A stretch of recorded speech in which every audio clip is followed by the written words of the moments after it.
오늘 말씀의 제목은 죽음의 삶을 사심이란 제목으로 말씀을 나누겠습니다. 일반적으로 세상 사람들에게 죽음은 누구나 피하고 싶은 일입니다. 죽음을 기꺼이 받아들이고 수용하는 자는 거의 없습니다. 죽음의 문턱에 다다르면 대부분의 사람들이 두려워하고 공포에 휩싸입니다. 이게 일반적인 사람들의 죽음의 관념입니다.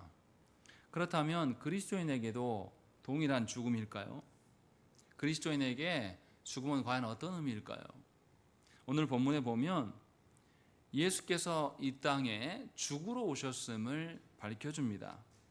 즉 주님은 죽음을 추구하는 그 목적으로 이 땅에 오셨다고 본문에서 말씀합니다. 그렇다면 죽음을 추구하시는 예수님에게 죽음은 어떤 의미일까요?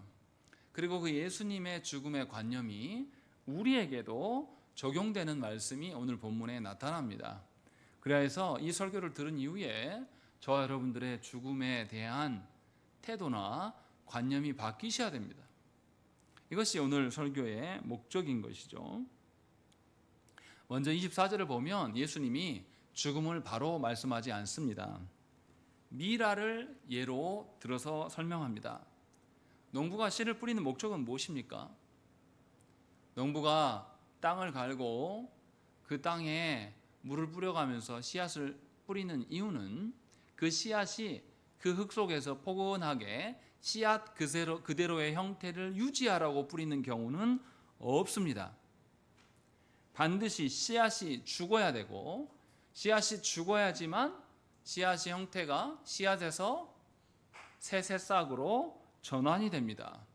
그래야지 그 새싹은 자라서 열매를 맺게 되고 농부는 사실은 열매를 위하여서 씨앗이 그 땅에서 죽기를 바라고 그 땅에 씨를 뿌리는 겁니다.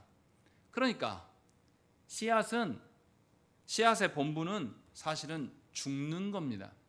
살기 위하여서 뿌려진 것이 아니에요. 그렇다고 해서 씨앗이 땅에서 썩어버리면 됩니까? 썩는 것과 죽는 것은 엄연히 다른 겁니다. 썩는 것은 자신의 생명력까지도 모두 잃어버리는 것이에요. 그러나 죽는 것은 그것과 다른 겁니다. 예수님은 미라를 들어서 이렇게 설명하고 있는 것이죠. 씨앗이 죽는다는 것은 씨앗으로서 자신의 정체성을 포기하고 버리는 겁니다. 이제는 씨앗이 아니라 새싹으로서 변화되어야 됩니다.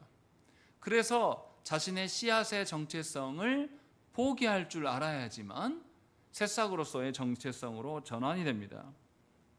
그래서 죽음은 자기 자신을 버리는 것입니다. 씨앗의 본분은 자신을 버림으로써 다른 이들에게 생명의 열매를 제공하는 것이 씨앗의 원기능이라는 것입니다. 물론 씨앗에게 죽음은 불행한 일일 수가 있어요. 가장 힘든 일일 수 있습니다. 그러나 타인에게 씨앗의 죽음은 열매를 주는 최고의 행복이 됩니다. 농부는 이것을 바라고 씨앗을 땅에 뿌렸습니다. 그러니 씨앗은 자신의 관점이 아니라 농부의 관점으로 자신의 정체성을 살펴야 됩니다. 그러할 때에 씨앗의 죽음은 가치 있고 의미 있는 것이고 참으로 위대한 것이 될 수 있음을 주님은 말씀하신 겁니다. 그래서 성도의 죽음은 예수 그리스도의 죽음에 달려있는 것이고 예수 그리스도의 죽으심은 자신을 위하여서 죽으신 것이 아니라 우리를 위한, 남을 위한 이타적인 것임을 우리는 알 수 있습니다. 그래서 주님은 이 땅에 새 생명을 주시기 위하여서 죽으러 오셨습니다. 그래서 주님은 하나님이심에도 불구하고 하나님으로서의 정체성을, 그 지위를 모두 포기하시고 우리와 같은 사람으로서 이 땅에 오셨습니다. 하나님으로서는 극한 수치이고 하나님으로서는 이루 설명할 수 없는 정체성의 변환입니다. 그런데도 이것이 성부 하나님의 뜻이기 때문에 예수님은 그 일을 기꺼이 자기 자신을 버리심으로써 성부의 뜻을 이루신 겁니다.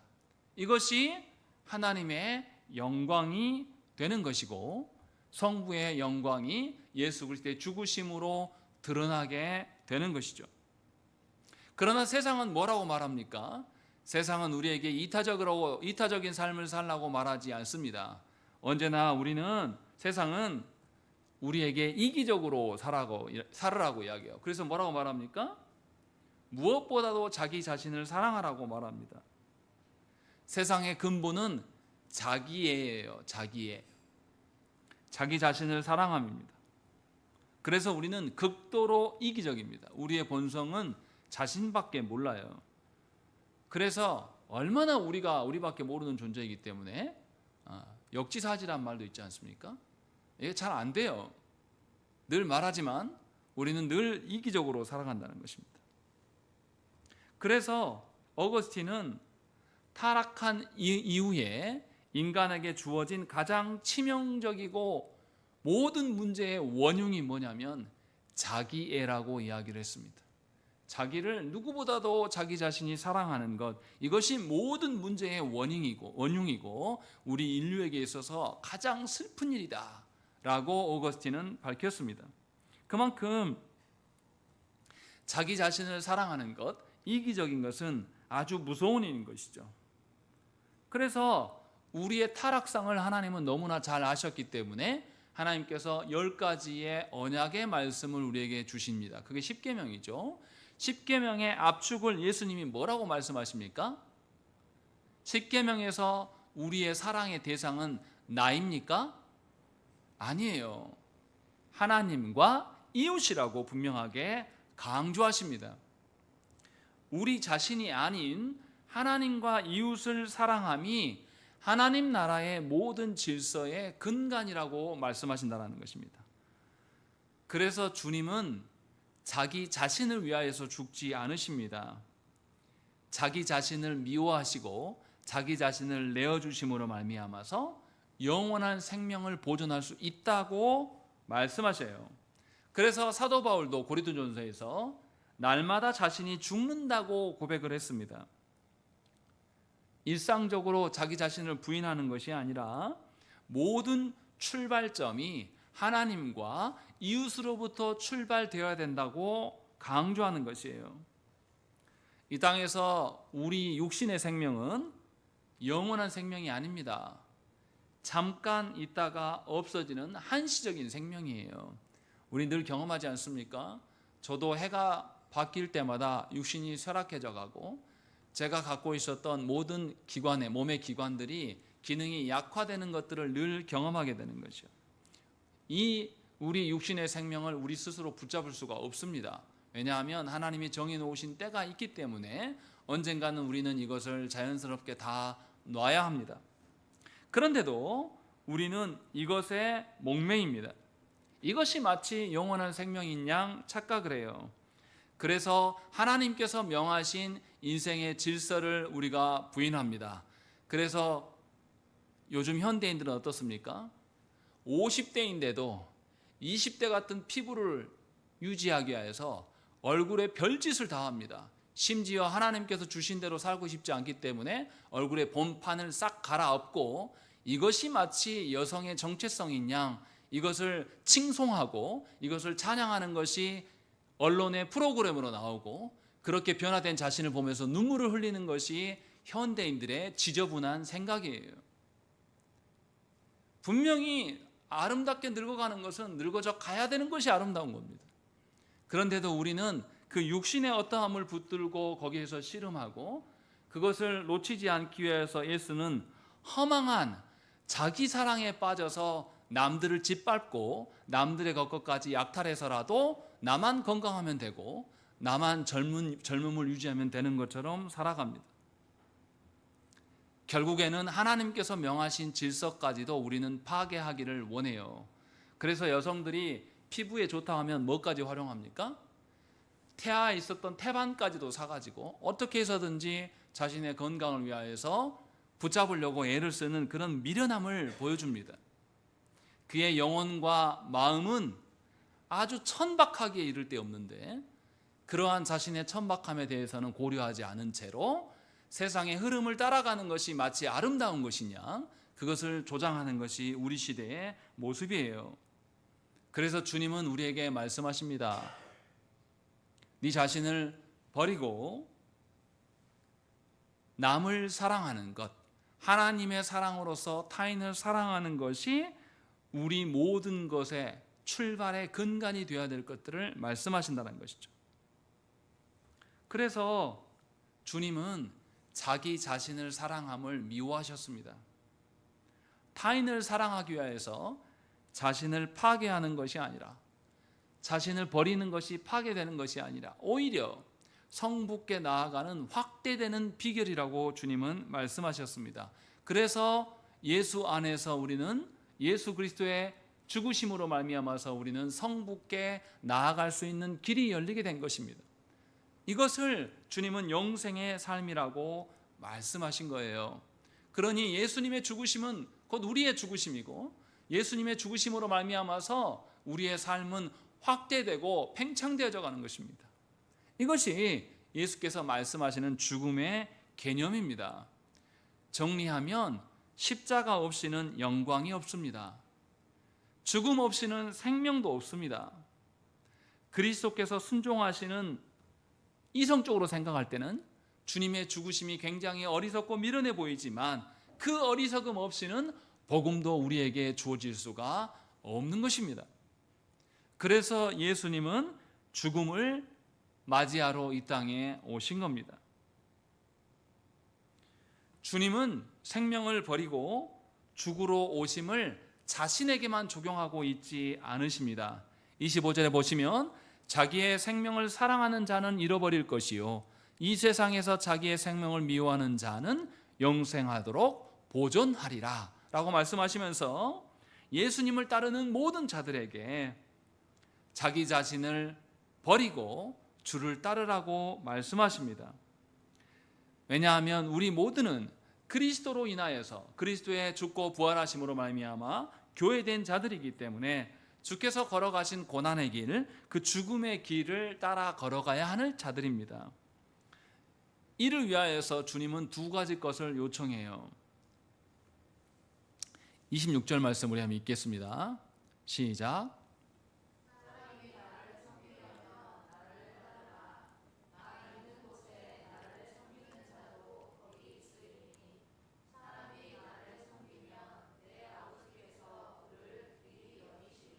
예, 분명하게 주님을 따르는 복이 무엇인지를 설명하십니다. 이를 위하여서 주님은 첫 번째로 자기 자신을 부인하라고 명하십니다. 그리고 두 번째로 자기 십자가를 짊어지라고 말씀하셔요. 여기서 주님이 말씀하시는 의도를 잘 보십시오. 자기 자신을, 주님을 배우라고 말씀하지 않습니다. 주님을 따르라고 말씀하시는 것이죠. 복음의 궁극적인 목적은 아는 것이 아닙니다. 주님이 말씀하신 대로 따르는 것, 사는 것을 의미합니다. 참된 그리스도인은 성경을 아는 것으로 멈추면 안 돼요. 반드시 성경대로 살아가야 되는 것입니다.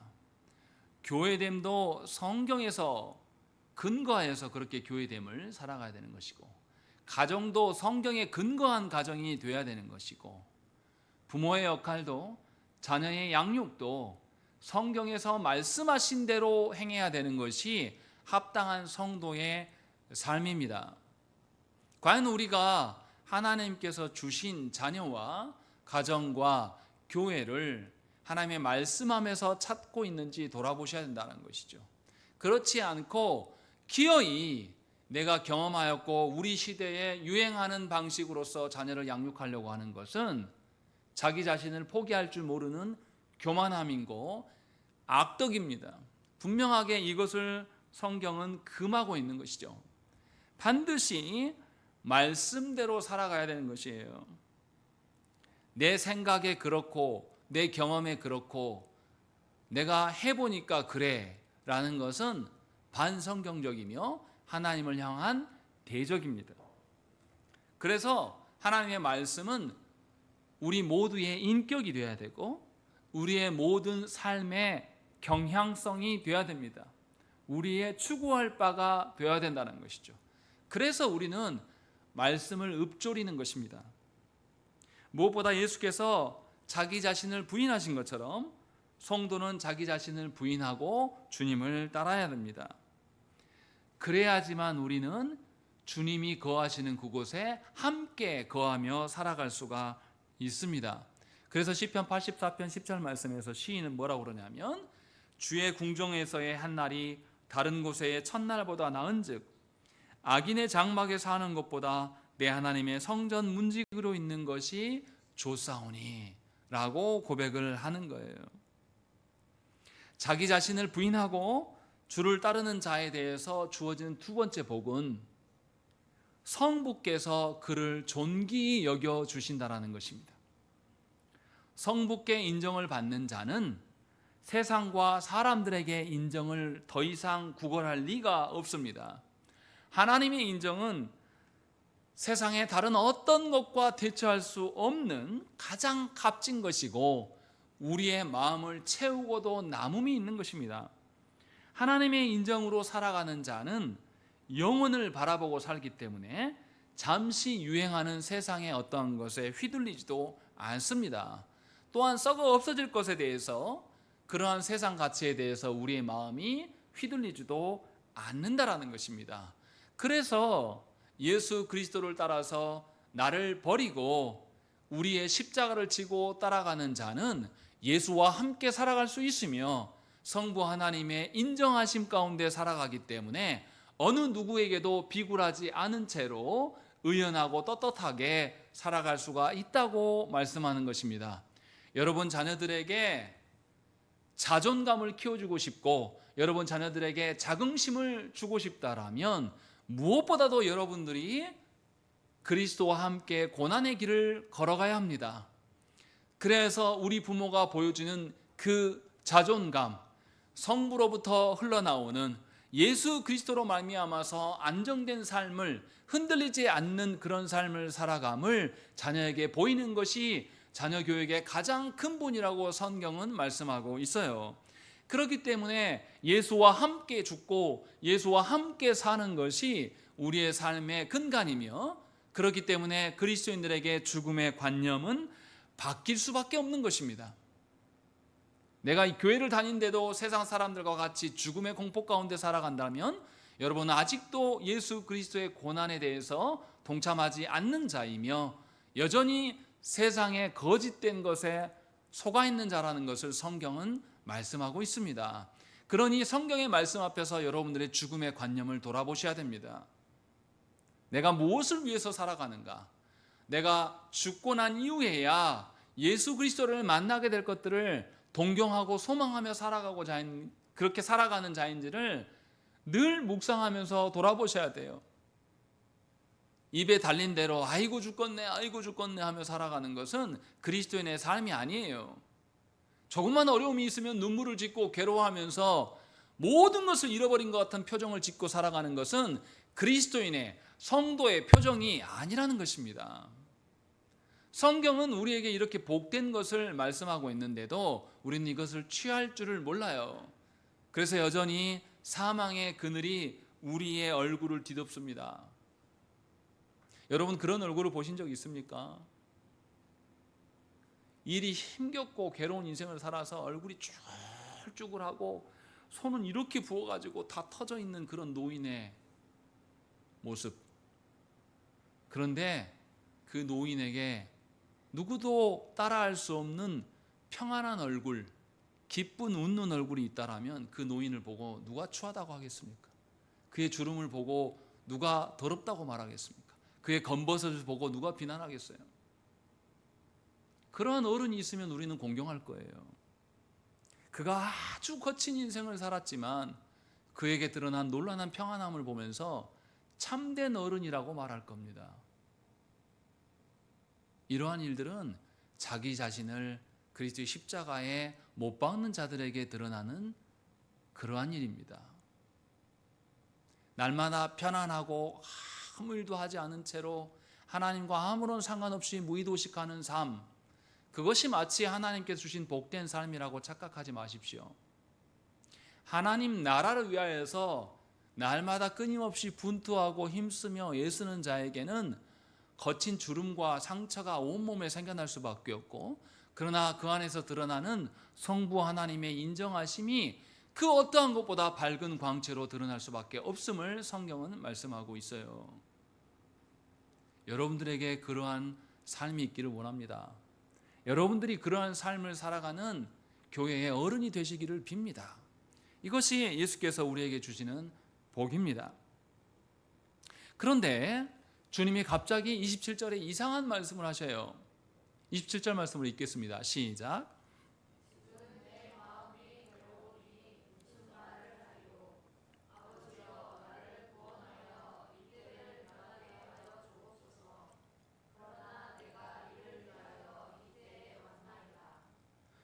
예수님은 이상하게도 자기를 버리고 자기 십자가를 지고 주님을 따르는 것이 아주 아름다운 것이라고 26절까지 말씀하셨는데 27절에서 갑자기 태도를 달리하는 것처럼 보여줘요. 자신이 당할 죽음 앞에서 주님이 괴로움을 성부께 표출하십니다. 이 의미가 뭘까요?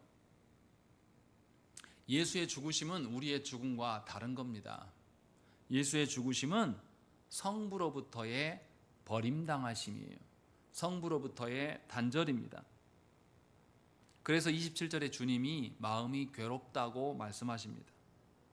사람 중에는 어느 누구도 성부로부터 버림받은 적이 없습니다. 심지어 불신자이고 하나님을 부인하고 하는 악한 자에게도 여전히 햇살이 비추고 비가 내리고 그에게 주어지는 일반적인 섭리는 늘 있습니다. 아무도 우리는 하나님으로부터 단절된 경험이 없습니다. 그러나 예수님은 하나님으로부터 단절되는 죽음의 십자가 앞에 놓여 계십니다. 그래서 우리는 그 고통을 어느 것도 유추할 수 없습니다. 주님이 얼마나 괴로워하시는지 우리는 도무지 알 길이 없어요. 동시에 주님은 사람으로 이 땅에 오셨기 때문에 죽음에 대한 괴로움을 우리와 같이 느끼시는 것입니다. 이러한 인성적인 면 때문에 히브리서 기자는 주님의 죽으심으로 인하여서 우리 모두의 연약함을 동정하지 않으실 리 있겠는가라는 것을 말씀합니다. 이처럼 주님의 죽으심은 우리보다 훨씬 더 큰 괴로움 가운데 있고, 그래서 주님이 이 괴로움을 자신의 일로 두지 아니하시고 아버지 하나님께로 가져가고 계십니다. 하나님께 극심한 고통 가운데 하나님을 의존하는 태도를 우리에게 보여주시고 있는 것이 27절의 말씀입니다. 예수님이 두 가지 기도를 드리는데요, 이 두 가지 기도가 서로 대치되는 것이 아닙니다. 하나는 죽음을 피하게 해달라는 내용이고, 다른 하나는 죽음의 길을 가겠다고 간구하는 내용입니다. 예수님은 누구도 감당할 수 없는 성부로부터의 버림받으심, 이 일을 인간적인 본성으로 피하려고 하지 않으십니다. 인간적인 본성이 죽음을 피하려고 하는 것인데, 성부의 사명 앞에서 자신의 본성을 꺾어 엎드려서 성부께 순종하려고 하는 기도로 기도를 마칩니다. 그래서 27절에 그러나 내가 이를 위하여, 여기서 말하는 이가 무엇입니까? 성부의 뜻대로 자신을 내어줘서 죽는 겁니다. 죽음을 위하여 이 때에 왔나이다. 어느 때예요? 성부께서 정하신 때에 내가 왔습니다 라고 이야기하면서 내가 인간적인 본성, 하나님께로부터 버림받는 일로는 감당할 수 없을 정도로 괴롭지만 그 일들까지도 하나님의 사명 앞에서 나를 꺾어 드립니다 라고 주님이 기도하고 계신다는 것입니다. 주님은 의도적으로 우리에게 이것을 보여주시는 거예요. 우리의 인간적인 본성을 쳐서 복종케 하시고 오히려 사명의 길에 엎드리는 것, 자신의 의지를 사명의 길에 세우심을 기도로서 보여주고 계시는 거예요. 그래서 주님은 이를 위하여 이때에 왔습니다. 하나님의 목적을 위하여서 하나님의 합당한 때에 맞춰서 왔습니다 라고 하면서 적극적인 순종의 자세로 기도를 하시는 것입니다. 주님의 기도는 자신의 안위가 아니라 성부의 뜻대로, 사명대로, 성부께서 정하신 때에 사명에 충실히 이행하는 순종임을 우리에게 보여주고 계신 거라는 것이죠. 성부로부터 버림당하시는 극단적인 고통까지도 성부의 뜻 안에서 극복하시는 것이 주님의 순종의 모습이라는 것이에요. 그래서 주님은 아버지의 이름을 영광스럽게 하시기를 간구하고 계시는 거예요. 자신을 철저하게 버리는 겁니다. 내가 순종했기 때문에 순종의 칭찬이라도 들어야 되겠다, 이게 아니에요. 내가 순종함으로 성부로부터 완전히 버림받아서 내가 아무것도 없는 존재로 사라져 버릴지라도 끝까지 성부의 이름의 영광만이 드러나기를 원하시는 것이 주님의 순종의 방편입니다. 주님은 이러한 죽음을 직면함 앞에서 끝까지 성부의 뜻에 직시하고 있는 것을 말씀합니다. 기도하신 대로 그대로 사시는 것이죠. 이것이 예수께서 우리에게 요청하시는 겁니다. 아담 이후로 온 인류는 한 번도 성부 하나님 앞에서 아버지의 영광을 구한 적이 없습니다. 늘 우리는 아담을 닮아서 우리의 형편과 우리의 연약함을 변명하고 가리고 우리의 연약함을 해결해 달라고 하나님께 떼쓰며 애쓰며 하나님을 대적하고 불평했지, 하나님의 선하심 가운데 하나님의 그 사명 앞에 우리를 갈아 넣은 적이 한 번도 없다는 것입니다.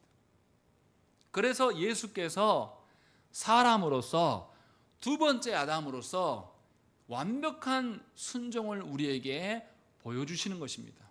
그래야 해서 우리가 성부께 나아갈 때에 우리의 어떠함으로 나아가는 것이 아니라 예수 그리스도의 순종함으로 성부 앞에 떳떳이 설 수 있도록 주님이 길을 열어주시는 것이 주님의 죽으심이고 하나님의 영광이라고 성경은 말씀하고 있는 것입니다. 그래서 성부께서는 성자로 인하여 영광을 받으시고 성자를 영광스럽게 하심으로 모든 영광이 삼위 하나님 안에 드러내 보여주시는 것입니다. 혹자는 이렇게 말해요. 왜 하나님은 자신의 영광만을 말하냐? 왜 우리의 안위와 우리의 소원은 들어주시지 않느냐? 이렇게 말할 수도 있습니다. 그런데 우리가 바라는 소원이라는 것은 썩어 없어질 것이고 지속될 리가 없는 것들이에요. 그래서 하나님 안에서 드러나는 그 영광, 삼위 하나님 안에만 드러나는 그 영광을 우리에게 보이라고 말씀하는 겁니다. 그 말은 무엇입니까? 우리가 삼위 하나님의 영광을 맛볼 수가 있는 거예요. 우리 같은 것들에게 삼위 하나님의 영광을 맛보고 돌릴 수 있는 기회를 주시는 것이 무한한 영광입니다. 아무리 크고 멋지고 날렵한 사자라 할지라도 하나님의 영광을 드러낼 수 없어요. 아무리 거칠고 힘있는 어떠한 존재라 할지라도 하나님의 영광을 드러내라고 하나님께서 권하신 적이 한 번도 없습니다. 오직 죄인들인 우리에게 이 일을 명령하시고 예수 그리스도로 말미암아서 하나님의 영광을 드러내는 방편이 무엇인지를 알려주신다는 것이죠. 그러나 너무나 안타깝게 우리는 어떻습니까? 하나님의 영광 앞에서 어떠한 태도를 취합니까? 28절 말씀 보십시오. 아버지여, 아버지의 이름을 영광스럽게 하옵소서 하시니 이에 하늘에서 소리가 나서 이르되 내가 이미 영광스럽게 하였고 또다시 영광스럽게 하리라 하시니 곁에 서서 들은 무리는 천둥이 울었다고도 하며 또 어떤 이들은 천사가 그에게 말하였다고도 하니 라고 되어 있습니다. 예수께서 하나님의 영광, 성부의 영광을 올려드릴 때에 하나님이 응답하셨어요. 그런데 사람들은 그것을 하나님의 음성, 하나님의 응답으로 알아듣지 못합니다. 그래서 29절에 뭐라고 그럽니까? 천둥인가? 천사가 말한 건가? 이렇게 자기식대로 오해해서 듣습니다. 그런데도 불구하고 사도 요한이 이걸 기록한 이유는 무엇입니까? 우리를 비난하기 위하여서 기록한 측면도 있겠으나 더 중요한 것, 예수께서 하나님의 영광을 돌리실 때 하나님의 응답이 있었다 없었다, 있었다라는 명확한 증거를 우리에게 보여주고 계신다는 것입니다. 두 번째는 하나님의 응답이 있어도 하나님의 응답을 우리의 능력과 우리의 분별력으로 헤아릴 수 있다는 겁니까? 헤아릴 수 없다는 것입니까? 헤아릴 수 없다는 거예요. 다시 말하면 우리가 말씀을 듣고 깨닫고 성도가 된 것은 지극히 하나님의 은혜로 인함인 거예요. 우리가 잘 깨달아서, 우리가 잘 순종해서, 우리가 오랫동안 교회 안에 붙어 있어서 그래서 성도된 것이 아니라 철저하게 하나님의 은혜로 말미암아서 오늘도 성도로 우리가 서 있다라고 성경은 말씀하고 있는 것입니다. 그렇기 때문에 우리는 이해할 수 없는 일이라 할지라도 하나님의 말씀에 붙들려 살아가야 되는 것이에요. 예수께서 그래서 뭐라고 말씀하십니까? 30절 말씀에 이 소리가 난 것은 나를 위한 것이 아니요 누구를 위한 것이다? 너희를 위한 것이다 라고 말씀하고 있는 것이에요. 하나님의 뜻을 알아듣지 못하는 우리들을 위하여서 예수 그리스도께까지 보여줬으나 예수 그리스도를 유대인들이 어떻게 합니까? 메시아로 여기는 것이 아니라 십자가에 못 박으라고 말씀하는 그런 상황 가운데 놓인 자들을 위하여서 하나님은 또다시 음성으로 말씀하고 있는 거예요. 얼마나 우리가 완악한 존재입니까? 그리스도를 우리 눈앞에 보이셨으나 우리 여기지 않잖아요. 하나님의 말씀을 매번 우리에게 주시고 매일 우리에게 공급하시기 위해서 교회를 세우시고 설교자를 두셨음에도 불구하고 우리는 그 말씀을 늘 망각하지 않습니까? 우리랑 유대인이 무슨 차이가 있습니까? 하나님께서 우리가 부인할 수 없을 정도로 주의 말씀을 주시고 공급하시고 깨닫게 하시고 부르시는데 과연 우리가 얼마나 반응하냐 이 말이죠. 이것이 하나님께의 역사예요. 그래서 주님이 말씀하고 있는 겁니다. 그래서 하나님의 영광을 구하는 것은 모든 인생의 최고의 유익입니다. 다른 것 안에 유익이 있는 것이 아니에요. 예수께서 온전한 순종을 보이시는 일도 우리를 향한 가장 복된 일이에요. 그러므로 성도는 다른 복을 구할 필요가 없어요. 예수 그리스도의 복, 예수 그리스도께서 보여주신 그 순종으로 우리는 족합니다. 예수께서 온전히 성부께 순종하시는 것, 자신의 인간적인 본성까지도 성부의 뜻에 꺾어드리는 그런 궁극적인 것, 이 모든 것이 우리를 향한 것이고 우리가 따라가야 될 모범이라고 사도 요한은 우리에게 제시하고 있습니다. 물론 하나님의 일하심, 예수 그리스도의 순종이 우리를 초월한 일이에요. 우리의 범주를 넘어서는 일이기 때문에 우리가 다 이해할 수 없고 우리의 능력으로 행할 수 없는 거예요. 그러나 예수께서는 당신의 영인 성령님을 우리 가운데 내주게 하셔서 성령님을 통하여서 하나님께 간구할 수 있도록 길을 열어두셨습니다. 그래서 우리가 말씀을 따르고 부인하는 것, 따르고 순종하는 것, 이것을 부인할 수 없는 겁니다. 누구나 해야 될 일이에요. 마땅한 일이라고 성경은 말씀하고 있는 겁니다. 예수는 우리를 위하여서 일하십니다. 그래서 그 다음에 31절에 뭐라고 말씀하십니까? 31절 말씀 읽겠습니다. 시작.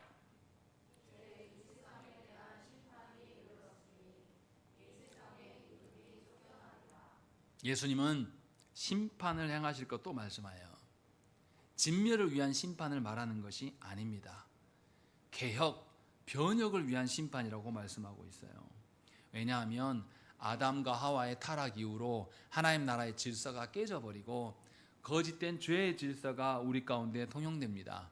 그래서 우리는 이기적이고 나밖에 모르는 존재, 피조물을 돌아보지 않고 인간만 아는 그런 존재, 그런 혼돈의 질서 가운데 우리가 살아왔습니다. 그러나 예수님 오심으로 말미암아서 이 심판의 대상인 세상의 권세 잡은 자들을 하나님께서 내쫓으시고 그 권세가 거짓되은 것들을 증명하시고 하나님 나라의 질서를 가리웠던 모든 것을 제거하실 것입니다. 그리고 하나님의 통치를 다시금 세워갈 것을 말씀하고 있는 거예요. 그래서 심판의 내용이 세상 임금이 쫓겨난다. 이 말은 세상에 권세 있는 것, 세상에 가치 있는 것이 제거될 것을 말씀하고 있는 것이죠. 세상은 늘 자신의 권세로 하나님의 권세를 대항했습니다. 지금도 현대인들은 신이 없다 말하고 사람의 어떠함으로 모든 것을 부추깁니다. 그러나 하나님은 이 모든 거짓된 관계를 다 멸하실 겁니다. 우리가 공부 시간에도 말씀했지만 아담의 타락이 아담 자신만의 추락이 아니에요. 하나님과 자신 간의 관계가 어긋나는 것이고 사람끼리의 관계가 어긋나 버린 것이고 스스로가 스스로를 믿지 못하는 지경에 빠지고 또 사람과 피조 세계의 관계가 깨져버린 그러한 파괴된 질서 가운데 있어요. 그래서 예수께서 오심으로 하나님과 사람의 관계가 회복됩니다. 또 사람 스스로의 관계, 또 사람끼리의 관계, 타인과의 관계, 또 인간과 자연과의 관계가 본래 질서대로 회복하시기 위하여서 주님이 오셨다는 것입니다. 그래서 사람은, 성도는 자기 자신으로부터 모든 것을 기인할 것이 아니라 하나님과 이웃으로부터 모든 것들을 시작해야 돼요. 죄인은 하나님과 이웃을 미워한 자들입니다. 그래서 하나님과 이웃을 배제하려고 해. 항상 자기 중심으로 생각한다는 것이죠. 그러나 예수께서 자기 자신을 던져주심으로 이 질서를 뒤집고, 주님은 살아생전에 십계명의 그 말씀의 원리도 하나님 사랑과 이웃 사랑이라고 우리에게 못 받고 계시는 거예요. 그래서 주님의 십자가 사건은 우리 자신의 삶과 우리 자신의 모든 것들을 총체적으로 뒤바꾸십니다. 이것이 주님의 죽으심의 의미다 라고 성경은 우리에게 말씀하고 있어요. 그래서 32절 보십시오. 내가 땅에서 들리면 모든 사람을 내게로 이끌겠노라 라고 말씀하시는 거예요. 세상의 죽음은 어떤 죽음입니까? 끝이에요. 세상의 죽음은 소멸되는 겁니다. 세상의 죽음은 암흑이고 슬픔이고 두려움이에요. 그러나 예수님의 죽음은 완전히 다릅니다. 예수님의 죽으심으로 인하여서 아버지의 이름이 영화롭게 됩니다. 예수님의 죽으심으로 말미암아 세상이 심판하게 돼서 새 질서가 세워지게 될 거예요. 예수님의 죽으심으로 말미암아 세상의 권세는 쫓겨나게 되고 하나님의 자녀들이 드러나게 될 겁니다. 예수님의 죽으심으로 말미암아 주님은 땅 아래 묻히는 것이 아니라 부활하셔서 어디로 가셨습니까? 승천하셔서 하나님 나라로 올라가셨단 말이죠. 그래서 전혀 다른 죽음이에요. 또 예수님의 죽음은 자신의 몸된 교회와 단절되는 것이 아니라 오늘 32절의 말씀처럼 모든 사람을 내게로 이끌겠노라. 예수님이 지금 어디 계시는데요? 성부 우편에 앉아 계시는데 주님의 죽으시고 부활하심으로 말미암아서 우리는 누구에게 나아갈 수 있게 됐습니까? 성부께 직접적으로 나아갈 수 있도록 길을 여시는 죽음을 죽으셨다는 거예요. 그래서 주님의 죽음은 세상의 죽음과 전혀 다른 겁니다. 끝이 아니에요. 영생입니다. 소멸이 아닙니다. 다시 사는 겁니다. 우리와 단절이 아니에요. 우리를 성부 하나님께 이끄는 길로 여시고 계신다는 것입니다. 이러한 주님의 죽으심에 누구도 동참합니까? 저와 여러분도 동참한 자들이에요. 그렇다면 우리의 죽음은 어떤 죽음이에요? 주님의 죽으심과 다를 바 없는 죽음이라는 거예요. 주님이 앞서가신 그 부활체로서 모든 하나님의 택한 자들이 주님이 다시 오실 때에 부활될 것을 말씀하셨기 때문에 예수님의 부활하심을 부활의 첫 열매라고 말씀하고 있는 거예요. 너희도 나처럼 하나님 나라를 위하여서 죽어져 갈 때에 반드시 부활할 거다. 그리고 이 부활이 썩어 없어지고 슬프고 괴로우고 단절되고 없어지는 것이 아니라 부활하는 죽음. 그래서 너희의 일상의 삶에서도 하나님 나라를 위하여서 죽는 삶, 이러한 삶이 우리 가운데 있어야 될 것이 아니겠는가 라는 것을 말씀하고 있어요. 그래서 33절에 뭐라고 말합니까?